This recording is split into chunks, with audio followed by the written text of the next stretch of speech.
가만히 있어도 피곤하고 특별히 한 일도 없는데 하루가 너무 길게 느껴질 때, 혹시 요즘 그런 상태이신가요? 자고 일어나도 개운하지 않고 머리는 멍하고 눈꺼풀은 무겁고 가슴은 답답한데 병원에 가면 이상 없다는 말만 들려올 때가 있습니다. 몸도 마음도 다 지쳐 있는데 원인을 알 수 없다면 그 피로는 당신의 몸에서 온 게 아니라 방에서 온 것일 수 있습니다. 그 방에만 들어가면 이유 없이 우울해지고 아무 일도 안 했는데 체력이 바닥난 것처럼 힘이 빠지고 그곳에 머무는 시간이 길어질수록 점점 살아있는 느낌이 사라진다면 지금 반드시 의심하셔야 합니다. 풍수에서는 병은 사람에게서 시작되는 것이 아니라 공간에서 자란다고 말합니다. 특히 방 안에 기운이 고이거나 음기가 과도하게 쌓이면 몸은 이상 없는데 이유 없는 피로가 찾아오고 그 피로가 지속되면 어느 순간 몸이 병을 받아들이기 시작합니다. 하늘은 아무 이유 없이 우리를 지치게 하지 않습니다. 조상도 공간도 늘 먼저 신호를 보냅니다. 문제는 우리가 그걸 무시하고 지나친다는 것이죠.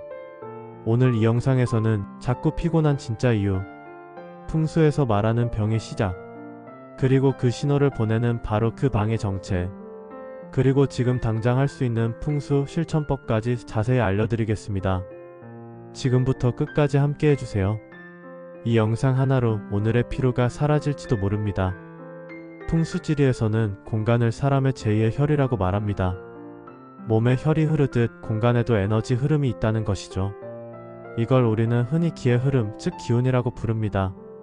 집 안에는 눈에 보이지 않는 기운의 흐름, 즉 생기가 흐르는데요. 이 생기가 제대로 돌지 못하고 막히는 구역 또는 죽은 기운이 고여있는 곳을 사기의 방이라고 부릅니다. 이런 방에서 오래 머물면 이상하게 사람 기운이 처지게 됩니다. 동의보감에서는 기는 혈을 거느리고 혈은 병을 만든다고 했습니다. 즉 기운이 먼저 어그러지면 피로부터 시작해 병까지 번질 수 있다는 겁니다. 피로는 단순한 증상이 아니라 기운의 균형이 무너지고 있다는 첫 번째 경고입니다. 그리고 이 모든 시작이 우리가 매일 드나드는 바로 그 방에서 시작될 수 있습니다. 그런데 참 이상하죠. 같은 집 안에서도 유독 그 방에만 들어가면 기운이 빠진다 싶은 곳이 있습니다. 아무 일도 안 했는데 마음이 가라앉고 괜히 짜증이 나거나 어딘가 모르게 가슴이 답답하다고 느껴지는 공간. 혹시 여러분도 그런 방 있으셨나요? 어떤 분은 이렇게 말씀하십니다. 그 방만 가면 애가 자꾸 울어요. 저는 거기 들어가면 졸립고 머리가 무거워져요. 괜히 답답하고 하루 종일 힘이 안 나요. 사실 그건 느낌이 아니라 풍수적으로 아주 명확한 신호입니다. 그 방엔 지금 기운이 고여있거나 아니면 아주 오래된 죽은 기운이 눌러 앉아있을 가능성이 높습니다. 눈엔 안 보여도 우리 몸은 본능적으로 그 기운을 먼저 감지하는 거죠. 풍수에서는 이런 공간을 기운을 훔치는 방 혹은 몸의 기를 꺾는 방이라고 부릅니다.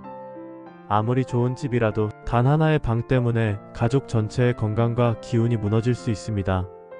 자, 그렇다면 그 방은 과연 어디일까요?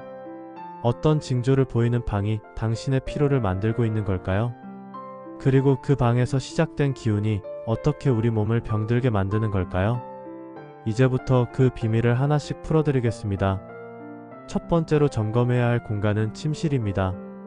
하루 중 가장 오랜 시간 머무는 방이자 기운이 가장 깊게 머무는 공간이죠.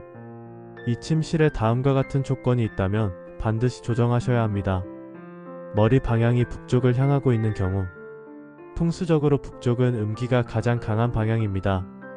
이 방향으로 머리를 두고 자면 기운이 수축되어 피로가 풀리지 않게 됩니다. 침대의 방향을 동쪽이나 남동쪽으로 틀어보세요. 아침 햇살이 드는 방향이 가장 기운을 회복하기 좋은 방향입니다. 침대 아래에 물건을 쌓아두고 있는 경우, 잠을 자는 침대 아래에 쌓여있는 물건은 기운이 순환하지 못하게 하고 묵은 기를 고이게 합니다. 침대 아래는 비움이 원칙입니다. 반드시 정리해주세요. 전자제품이 많은 방, TV, 스마트폰 충전기, 노트북 등 전자파가 많은 공간은 풍수적으로 불의 기운이 과도하게 작용하는 공간입니다. 이런 기운은 몸 안의 물 기운을 말리며 특히 심장과 간을 지치게 만듭니다. 전자제품은 최소화하고 식물이나 물성 있는 소품을 두는 것이 좋습니다. 침실에 거울이 보이는 경우, 거울이 자신을 비추고 있는 상태로 자면 풍수에서는 혼이 흔들린다고 표현합니다. 잠자리에서는 반드시 거울을 덮거나 가려두세요. 이 4가지를 점검하고 실천하는 것만으로도 하루하루의 피로가 달라지는 걸 느끼실 수 있습니다. 실제로 수면 클리닉에서도 공간 정리와 방향 교정을 병행한 뒤 피로가 개선된 사례들이 많습니다. 하지만 여기서 조심해야 할 것이 있습니다. 간혹 방향을 무조건 남쪽으로 바꾸면 좋다, 거울을 없애야만 한다 는 식으로 일반화된 풍수 적용을 하시는 분들이 계십니다. 풍수는 사람의 사주와 공간의 구조에 따라 달라야 효과가 있습니다. 예를 들어 화 기운이 과한 사주를 가진 분이 남쪽으로 머리를 두고 자면 오히려 피로가 가중되거나 자주 깨어나는 현상이 발생합니다. 또한 거울은 무조건 나쁜 게 아닙니다. 적절한 위치에 두면 재물운을 돕는 역할도 하지요. 중요한 건 거울이 침대 방향을 향해 있는지, 그리고 반사된 장면이 어두운 기운을 품고 있는지입니다. 즉 풍수의 핵심은 균형과 흐름, 그리고 사람과 공간의 궁합입니다. 무작정 흉을 피하는 게 아니라 막힌 기운을 흐르게 만드는 것이 본질입니다. 지금부터 하나씩 실천해보세요. 오늘 알려드린 실천법을 다시 정리해드리겠습니다. 침대 방향을 동쪽이나 남동쪽으로 바꾸세요. 침대 아래는 비움이 원칙입니다. 전자제품은 줄이고 식물이나 물성 있는 소품을 두세요. 거울은 침대를 비추지 않도록 배치하거나 밤에는 가려주세요. 창문이 없는 방은 매일 아침 10분 방문을 열어 공기를 흐르게 하세요. 그리고 방 안에 쓸모없는 물건, 기억이 얽힌 물건은 과감히 정리하세요. 특히 과거의 슬픔이 담긴 물건은 기운을 끌어내립니다. 이렇게 한 가지씩만 실천해도 당신의 피로는 기적처럼 사라질 수 있습니다. 공간은 거울입니다.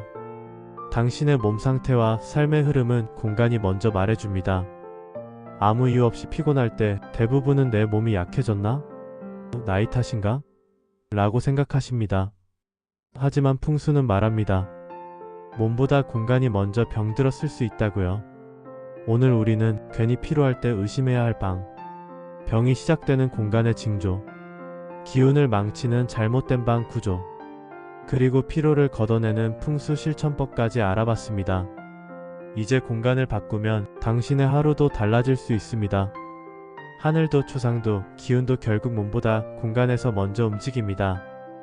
혹시 지금 피로가 누적돼 삶이 무기력하게 느껴지신다면 오늘 알려드린 풍수 실천법을 꼭 적용해보세요. 댓글로 실천해본 후기를 나눠주시면 또 다른 풍수 꿀팁도 함께 나누겠습니다.